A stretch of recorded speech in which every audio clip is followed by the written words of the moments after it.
வணக்கம். Veranda ஐஏஎஸ்ஸின் current affairs வழிகாட்டியாக உங்கள் ஃபாத்திமா பாபு. இந்த வீடியோல ஜூன் 2nd வீக்கோட கரண்ட் அஃபேர்ஸ்ல இருந்து வரப்போற 2026 டிஎன்பிஎஸ்சி குரூப் 1 எக்ஸாம்ல கண்டிப்பா கேட்கறதுக்கு சான்ஸ் இருக்கிற முக்கியமான சில நியூஸை ப்ரீவியஸ் இயர் கொஸ்டின் அனாலிசிஸோட பார்க்க போறோம். வாங்க பார்க்கலாம். சமீபத்துல மத்திய அரசு வெளியிட்ட தகவலின்படி இந்திய ரயில்வே தனது அகல ரயில் பாதை பிராட்கேஜ் நெட்வொர்க் மின்மயமாக்கல் பணியில் வரலாற்று சாதனையை எட்டியுள்ளது. தற்போது அகல ரயில் பாதைகளில் 99.6% மின்மயமாக்கல் நிறைவடைந்துள்ளது. மொத்தம் சுமார் 70,271 கிலோமீட்டர் அகல ரயில் பாதைகளில் 70,002 கிலோமீட்டர் பாதைகள் மின்மயமாக்கப்பட்டுள்ளன. மீதமுள்ள 269 கிலோமீட்டர் பாதைகள் மட்டும் மின்மயமாக்கப்பட வேண்டியுள்ளது. இந்த நியூஸ் தொடர்பான டீடைல்டு அனாலிசிஸ் பார்க்கறதுக்கு முன்னாடி சிலபஸ் ரிலவன்ஸ் பார்த்துடலாம். இந்த topic TNPSC group 1 prelims and mains சிலபஸ்ல ஜியோகிராஃபி அண்ட் எக்கானமி சப்ஜெக்ட்ல டைரக்ட் கரண்ட் அஃபேர்ஸ் ஆகவோ ஆர் ஸ்டாட்டிக் கண்டென்ட் ஆகவோ கவர் ஆகும். இப்போ டீடைல்டு அனாலிசிஸ் பார்க்கலாம் வாங்க. மாணவர்களே, இந்திய ரயில்வே அப்படிங்கிறது வெறும் போக்குவரத்து அமைப்பு மட்டும் அல்ல. அது இந்தியாவின் பொருளாதார வளர்ச்சி, தேசிய ஒருமைப்பாடு, தொழில்துறை முன்னேற்றம், பிராந்திய சமநிலை மற்றும் சமூக ஒருங்கிணைப்பின் முதுகெலும்பாக விளங்கும் மிகப்பெரிய பொதுத்துறை நிறுவனமாகும். உலகின் மிகப்பெரிய ரயில்வே வலையமைப்புகளில் ஒன்றாக இருக்கும் இந்திய ரயில்வே தினசரி கோடிக்கணக்கான மக்களை இணைப்பதோடு நாட்டின் பொருளாதார நடவடிக்கைகளுக்கும் உயிர் நாடியாக செயல்படுகிறது.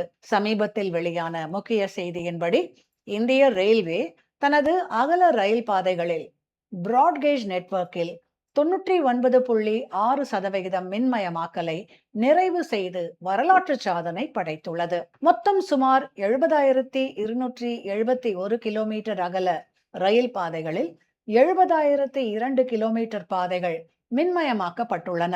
வெறும் 269 கிலோமீட்டர் பாதைகள் மட்டுமே மீதமுள்ளன. இவை ராஜஸ்தான், தமிழ்நாடு, கர்நாடகா, அசாம் மற்றும் கோவா மாநிலங்களில் உள்ளன. 1925ஆம் ஆண்டு மும்பை விக்டோரியா டெர்மினஸ் குர்லா துறைமுகம் இடையே இயக்கப்பட்ட முதல் மின்சார ரயிலிலிருந்து தொடங்கிய இந்த பயணம் இன்று 100% மின்மயமாக்கல் இலக்கை நெருங்கியுள்ளது. இது இந்தியாவின் பசுமை வளர்ச்சி, கிரீன் growth, கார்பன் உமிழ்வு குறைப்பு, கார்பன் எமிஷன் ரிடக்ஷன் மற்றும் ஆற்றல் பாதுகாப்பு, எனர்ஜி செக்யூரிட்டி நோக்கங்களுடன் நேரடியாக தொடர்புடையது.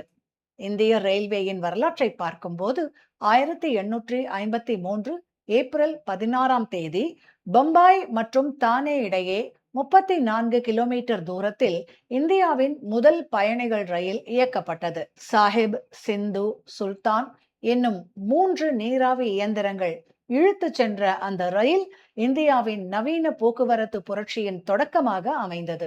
ஆரம்பத்தில் பிரிட்டிஷ் ஆட்சியாளர்கள் துறைமுகங்களிலிருந்து உள்நாட்டு பகுதிகளுக்கு மூலப்பொருட்களை கொண்டு செல்வதற்காகவும் ரயில்வேயை விரிவுபடுத்தினர். ஆனால் பின்னாளில் அது இந்தியாவின் பொருளாதார மற்றும் சமூக ஒருங்கிணைப்பின் மிகப்பெரிய கருவியாக மாறியது.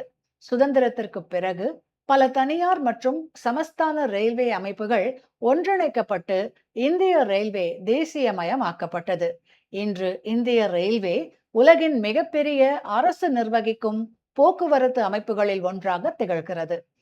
இந்திய ரயில்வே தற்போது ரயில்வே அமைச்சகத்தின் மினிஸ்ட்ரி ஆஃப் ரயில்வேஸ் கீழ் செயல்படுகிறது. இதன் நிர்வாகத்தின் உச்ச அமைப்பாக ரயில்வே வாரியம், ரயில்வே போர்டு உள்ளது. இந்திய ரயில்வே 18 மண்டலங்களாக, அதாவது ஜோன்ஸாக பிரிக்கப்பட்டுள்ளது. தெற்கு ரயில்வே, சதர்ன் ரயில்வேயின் தலைமையகம் சென்னை, நார்தர்ன் ரயில்வேயின் தலைமையகம் நியூ டெல்லி, வெஸ்டர்ன் ரயில்வேயின் தலைமையகம் மும்பை, ஈஸ்டர்ன் ரயில்வேயின் தலைமையகம் கொல்கத்தா போன்றவை இவற்றுள் குறிப்பிடத்தக்கவை. டிஎன்பிஎஸ்சி மற்றும் தேர்வுகளில் ரயில்வே மண்டலம் மற்றும் தலைமையகம் மேட்ச் பண்ற கொஸ்டின்ஸ் அடிக்கடி கேட்கப்படுது. இந்தியாவில் ரயில் பாதைகள் 3 முக்கிய வகைகளாக இருந்தன. அகல பாதை பிராட்கேஜ் 1676 மில்லிமீட்டர், மீட்டர் பாதை மீட்டர் கேஜ் 1000 மில்லிமீட்டர், குறுகிய பாதை நேரோ கேஜ் 762 மில்லிமீட்டர். சுதந்திரத்திற்கு பிறகு ப்ராஜெக்ட் யூனிகேஜ் என்ற திட்டத்தின் மூலம் மீட்டர் மற்றும் குறுகிய பாதைகள் பெரும்பாலும் அகல பாதைகளாக மாற்றப்பட்டன. இதன் காரணமாக ரயில் இயக்க வேகம், சரக்கு போக்குவரத்து திறன் மற்றும் பாதுகாப்பு ஆகியவை பெரிதும் மேம்பட்டன. இன்று இந்தியாவின் பெரும்பாலான ரயில் பாதைகள் அகல பாதைகளாகவே உள்ளன. இந்திய ரயில்வேயின் மின்மயமாக்கல், ரயில்வே எலக்ட்ரிபிகேஷன், இந்தியாவின் மிகப்பெரிய உள்கட்டமைப்பு சாதனைகளில் ஒன்றாகும். 1925ஆம் ஆண்டு முதல் மின்சார ரயில் இயக்கப்பட்ட போதும் மின்மயமாக்கல் வேகம் கடந்த ஒரு தசாப்தத்தில் மிகவும் அதிகரித்துள்ளது. டீசல் இயந்திரங்களை பயன்படுத்துவதால் ஏற்படும் அதிக செலவு, வெளிநாட்டு எண்ணெய் சார்பு மற்றும் சுற்றுச்சூழல் பாதிப்புகளை குறைக்கும் நோக்கில் இந்தியா ரயில் பாதைகளை விரைவாக மின்மயமாக்கி வருகிறது. இன்று 99.6% அகல பாதைகள் மின்மயமாக்கப்பட்டுள்ளன. இதன் மூலம் ஆண்டுதோறும் ஆயிரக்கணக்கான கோடி ரூபாய் மதிப்பிலான டீசல் இறக்குமதி செலவு குறைகிறது. மேலும் கார்பன் உமிழ்வு குறைவதால் இந்தியாவின் காலநிலை மாற்ற இலக்குகளுக்கும் இது உதவுகிறது. இந்திய ரயில்வேயின் வளர்ச்சியில் பல்வேறு வகையான ரயில்கள் முக்கிய பங்கு வகித்துள்ளன. 1969ஆம் ஆண்டு அறிமுகப்படுத்தப்பட்ட ராஜ்தானி எக்ஸ்பிரஸ் இந்தியாவின் தலைநகரான டெல்லியை மாநில தலைநகரங்களுடன் இணைத்தது. 1988ஆம் ஆண்டு அறிமுகமான சதாப்தி எக்ஸ்பிரஸ் அதிவேக பகல் நேர ரயிலாக விளங்கியது.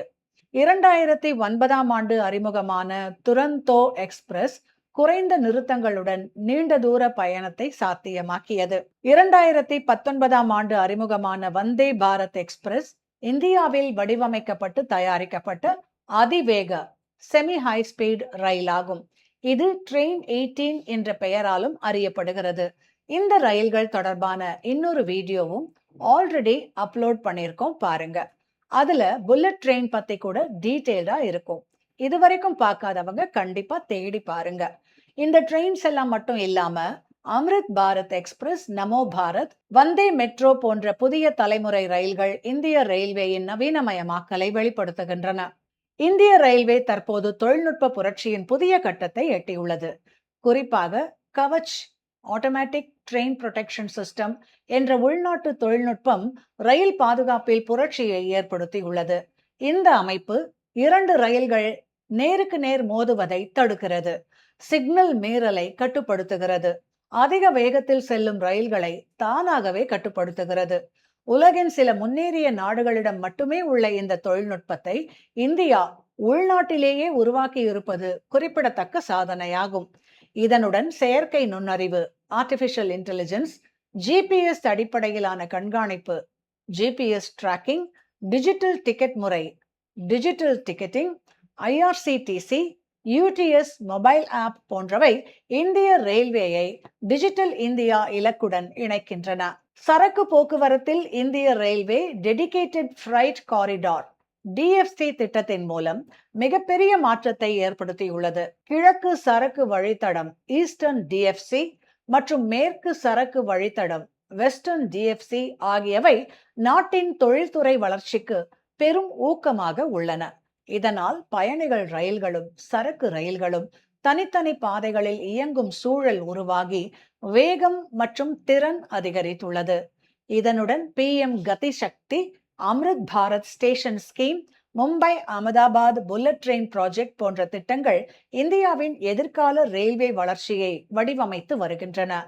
இந்திய ரயில்வே உலகின் மிகப்பெரிய வேலைவாய்ப்பு வழங்கும் நிறுவனங்களில் ஒன்றாகும். சுமார் 12 லட்சத்திற்கும் அதிகமான பணியாளர்கள் இதில் பணிபுரிகின்றனர். தினசரி சுமார் 25,000 ரயில்கள் இயக்கப்படுகின்றன. ஆண்டுதோறும் நூற்றுக்கணக்கான கோடி பயணிகள் இந்திய ரயில்வே சேவையை பயன்படுத்துகின்றனர். இந்தியாவின் பொருளாதார வளர்ச்சி, சுற்றுலா மேம்பாடு, தொழில்துறை விரிவாக்கம், தேசிய பாதுகாப்பு மற்றும் சமூக ஒருங்கிணைப்பு ஆகிய அனைத்திற்கும் ரயில்வே முக்கிய ஆதாரமாக விளங்குகிறது. முடிவாக 1853இல் தொடங்கிய இந்திய ரயில்வே இன்று Vande Bharat, Kavach, dedicated freight corridor, bullet train, 99.6% மின்மயமாக்கல் போன்ற உலக தரத்திலான சாதனைகளை அடைந்து புதிய உயரத்தை எட்டியுள்ளது. 100% மின்மயமாக்கல் இலக்கை நோக்கி நகரும் இந்திய ரயில்வே வளர்ந்த இந்தியா விக்சித் பாரத் 2047 என்ற தேசிய இலக்கை அடைவதில் முக்கிய பங்காற்றும். எனவே டிஎன்பிஎஸ்சி குரூப் 1 தேர்வுக்கு தயாராகும் மாணவர்கள் இந்திய ரயில்வேயின் வரலாறு, மண்டலங்கள் மாதிரி ஸ்டாட்டிக் ஏரியாஸ் கூட மின்மயமாக்கல், கவச் தொழில்நுட்பம், Vande Bharat, dedicated freight corridor, bullet train, Amrit Bharat station scheme போன்ற சிஏ டாபிக்கும் இணைத்து முழுமையாக படிக்க வேண்டும். இந்த வீடியோ உங்களுக்கு பிடிச்சிருந்தா லைக்ஸ் அண்ட் கமெண்ட்ஸ் பண்ண மறக்காதீங்க. இந்த மாதிரி வீடியோஸை தொடர்ந்து பார்க்க வெராண்டா ஐஏஎஸ் சேனலை சப்ஸ்கிரைப் பண்ணிக்கோங்க. இந்த வீடியோவை உங்களை மாதிரி ஆஸ்பிரன்ஸ் கூட ஷேர் பண்ணுங்க. மறுபடியும் இன்னொரு பயனுள்ள வீடியோல உங்களை சந்திக்கும் வரை உங்களிடமிருந்து வணக்கம் கூறி விடைபெறுவது உங்கள் ஃபாத்திமா பாபு. நன்றி, வணக்கம். Veranda IAS, where your dream becomes reality.